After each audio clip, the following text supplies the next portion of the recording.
In the 1880s, in Liverpool, England, a group of women ran an extraordinary cooperative.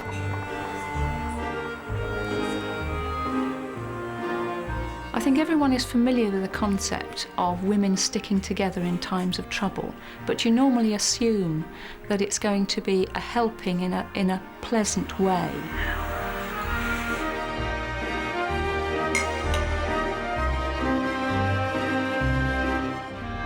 Retired police prosecutor Angela Braben spent a lifetime fighting crime in English courts. But the case that fascinates her most happened before she was born. You've got a group of women living together and they're forming a web, a syndicate of murder. And they're investing in death. The plan was simple. Insure everyone in their immediate acquaintance, then kill them one by one. There were 4 women who were actually killing. And then there were 5 or 6 others who were concerning themselves solely with the insurance. The women's cunning netted them a small fortune and turned the British insurance industry upside down. I admire them in a strange sort of way.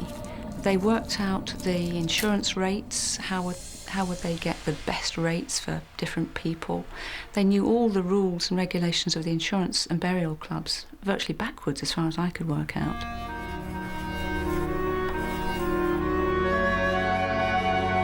Together, they formed a predator pack. More common among male perpetrators, the female pack can be just as formidable. The pack mentality can certainly take over in a situation where you have a number of perpetrators with a common goal to obtain money. That money makes people do all kinds of things. No one was spared. Siblings, husbands, strangers. Like young boarder Maggie Jennings. There's probably one person in the group that's the leader, the alpha female. The one who came up with the idea, who drew up the plans, who gave the orders, and everybody else pretty much followed in line. In Liverpool, the pack's leader was Catherine Flanagan. Second in command, her sister, Margaret Higgins. Their method? Poison.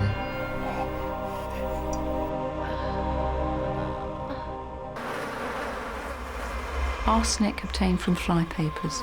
It was very readily available. All little shops would have the flypapers. You'd soak them in water and obtain a liquid, which then could very easily be added to the food. And women being the ones who provide the food, they could mix what they wished. Chronic ingestion of small amounts of arsenic gives very unusual symptoms. It might be the onset of intermittent abdominal pain, diarrhea, numbness and tingling in the extremities. Arsenic was not only easily available to the Liverpool sisterhood, its symptoms were much like common illnesses of Victorian England. The slums of Liverpool at the time would have been hideous places. There was no public sanitation. There wasn't running water. People were crowded into small areas, and disease is a very natural outcome to those circumstances. No suspicions were raised when victims like Maggie Jennings died in the prime of life.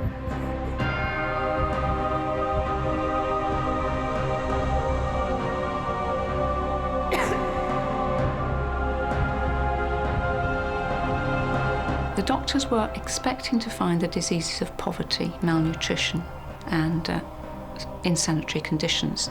The women, therefore, made sure that the doctors found something that would fit with what the doctors were expecting. With every death came an insurance payout to one of the group, to be later shared. Maggie Jennings, for example, was insured for over £112, and those insurances were started approximately 12 months before she died. So that was a very good rate of return for an investment. A good return indeed, when a laborer's weekly wage was less than £1, not even a couple of dollars. With premiums of just a few pennies a month, unscrupulous citizens could use England's life insurance companies for murderous gain. The insurance man would go from house to house and penny here and tuppence there. And overall, one must assume that the insurance companies made a profit. But I suspect that in this particular area of Liverpool, they probably made a loss. The women in the Liverpool syndicate were illiterate, but that didn't hinder business. Insurance brokers at the time were eager to sign up customers for their own commissions. They would be paid 1 year's premiums as their commission. So obviously the more people they could be encouraged to insure, the better. And if somebody was not sure about the right answers, they would make the answers up as they went along. This confluence of poison, poor hygiene, and exuberant sales pitches created the perfect storm of murder. Victims were chosen depending on how old they were they ill, could they be hastened, could they get insurance for them, and if so, how much? And they would choose 2 or 3 victims a year and simply kill them. Greed can become a monster that feeds on itself. And it's one of the toughest things in the world to keep a lid on. The Liverpool syndicate operated undetected for at least 4 years. Their final tally would shock the country. It's very complicated to explain who killed who. And so this is a little diagram which shows you've got the 2 sisters here. Certainly they killed Thomas Higgins, that's one husband gone. They probably killed the other husband, John Flanagan, as well. They certainly killed a son, a daughter-in-law, daughter-in-law's mother, a lodger, a little stepdaughter of 12, neighbours, friends, anyone else really that they could get their hands on. It's believed the syndicate murdered at least 17 people for profit. If there was any remorse, it seemed lost in a web of shared liability. In a gang or a pack committing a crime, whether it's one crime or several ongoing crimes, the sense of guilt, if there is any, is definitely shared. And it's something that one member of the group can take some kind of comfort in knowing, well, I didn't really do this alone. I was the group. The power of the group can be very, very strong. In 1883, after 4 years, the group's power was finally extinguished. A suspicious relative convinced authorities to test the body of Margaret's husband. Police found arsenic, then pieced together a long trail of death. Enough evidence was found to convict Catherine Flanagan and her sister Margaret Higgins.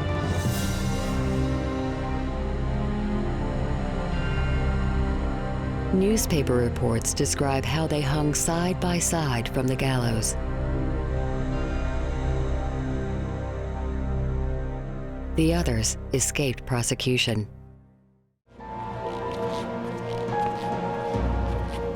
This was a shock around the world, what really happened here in Vienna.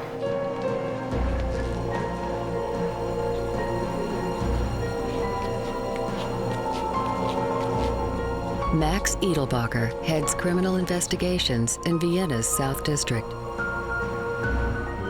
In 1989, he and his team were called to the Lyons General Hospital.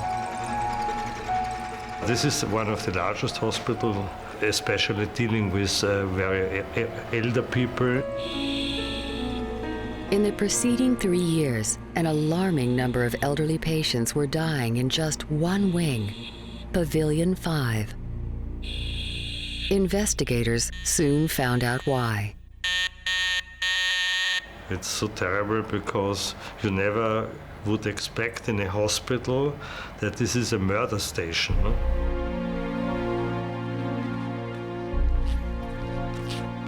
Angels of death. Nurses who kill patients. Usually act alone and never tell anyone. Not so in this case. Angels of death are often motivated by sympathy for their victims or a lust for attention. In Pavilion 5, the motivation was very different. There was a lot of stress, a lot of overworked for these nurses.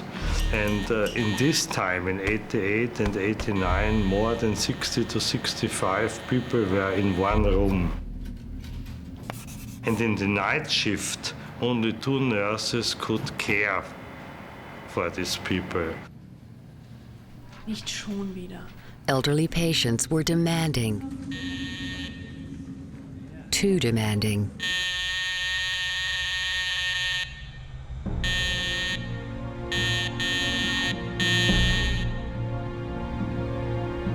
They have an alarm next to their bed, and they were using this alarm each 5 or 10 minutes.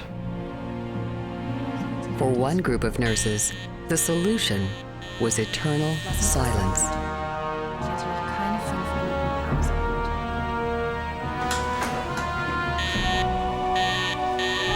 And they became angry, and then they started to select such persons who were really active in calling them.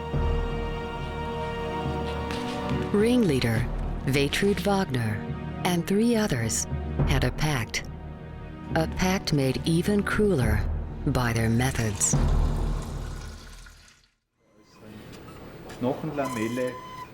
In Vienna, Austria, forensic scientist Professor Johann Myslewitz would uncover one of his country's worst serial murders and the unusual murder weapon, water.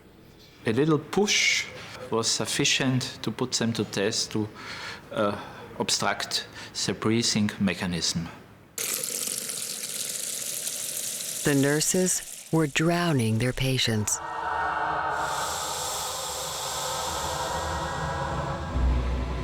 Well, they brought the victim into a comfortable position for them. They pressed the tank down with the spatula and poured the water into the airways. Drowning is a form of asphyxia.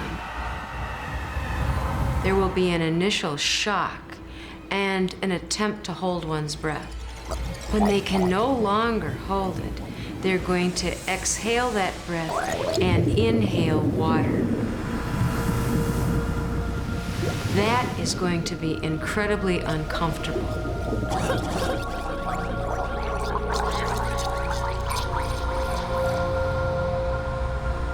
They say about 45 to 60 minutes it took the patients to die. They started to groan, they flattened their breathing, they became pale gray, and after about an hour they were dead.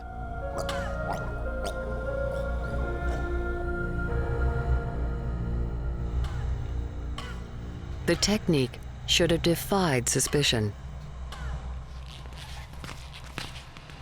Many patients already suffered from pulmonary edema, fluid in the lungs.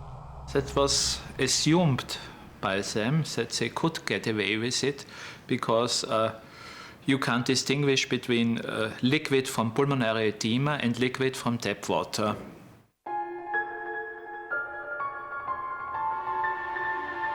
For almost 3 years, they did get away with it, and with other methods, overdoses of insulin and sedatives. Then they became like sisters of death, and they became more and more safe in their relationship because nothing happened. There were the kings and queens. They decided about life and death.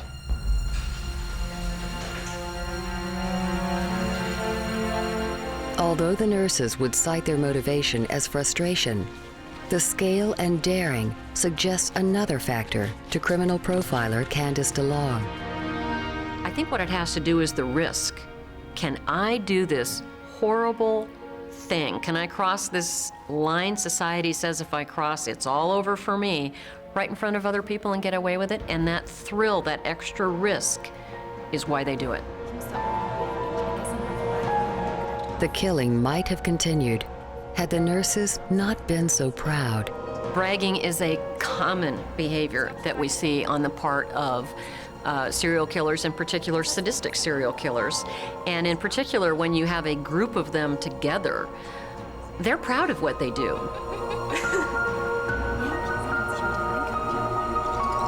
A witness overheard their boasting and reported to police.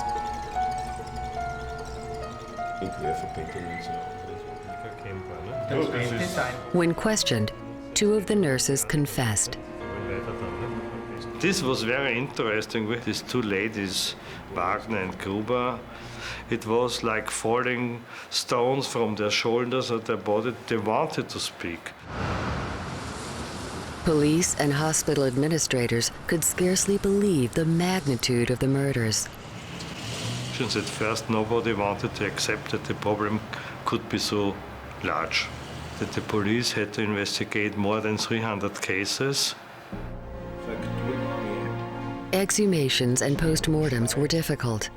Evidence of drowning often lost to decomposition. But enough was collected to prove 38 cases of homicide, with many other cases indeterminable. This was extreme. In America and in some other continents, we had such cases that nurses killed somebody, but I think this was one of the largest cases worldwide. And this was a shock around the world, what really happened here in Vienna.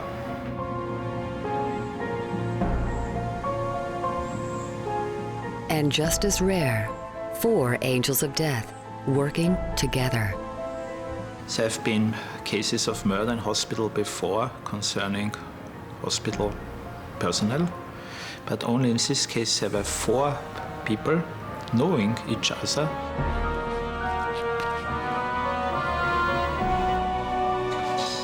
Nurses Waltraud Wagner and Irina Leidolf were convicted of multiple murders.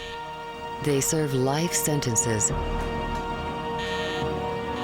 The other 2 were convicted of manslaughter and attempted murder and sentenced for 15 years.